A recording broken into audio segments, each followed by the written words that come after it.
पाकिस्तान शाहीन्स के तेज गेंदबाजों ने नई गेंद से तबाही मचा दी। अपनी आखिरी 5 विकेटें सिर्फ 25 रन पर गंवा दी। अस्सलामुअलैकुम नाज़रीन, क्रिकेट की ताज़ा तरीन अपडेट हासिल करने के लिए मेरे चैनल को सब्सक्राइब कर लें। बांग्लादेश ए के खिलाफ कम स्कोर वाले मुकाबले में पाकिस्तान शाहीन्स का गलबा।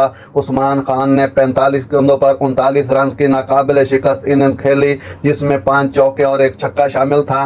तेज गेंदबाजों की शानदार कारकर्दगी ने रोन के एरिनिया में खेले गए दूसरे 50 ओवर के मैच में पाकिस्तान शाहीन्स को बांग्लादेश ए के खिलाफ 8 विकेटों से जबरदस्त फतह दिलाई।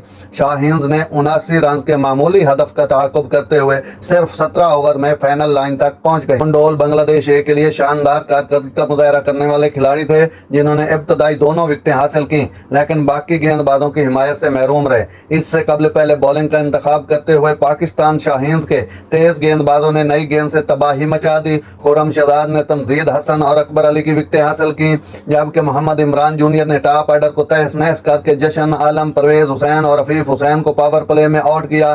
फास्ट बॉलर 9.4 ओवर के बाद बांग्लादेश ए को 32 रन 5 विकेट पर छोड़ा।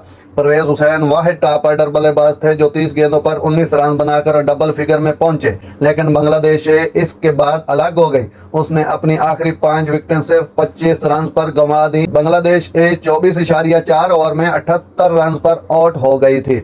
इमरान जूनियर ने शाहीन के हमले की क़यादत करते हुए 3 विकेटें हासिल की, जबकि खुर्रम शहजाद, जहांदाद खान और मुबस्सिर खान ने 2-2 विकेटें हासिल की। पाकिस्तान शाहीन्स अब टॉप एंड T20 सीरीज पर तवज्जो मरकूज करेगी, जहां उनका मुकाबला 10 अगस्त को पर्थ स्कॉचर से होगा। नाज़रीन, ऐसी बर वक्त खबरें सुनने के लिए मेरे चैनल को सब्सक्राइब कर लें। अल्लाह हाफिज।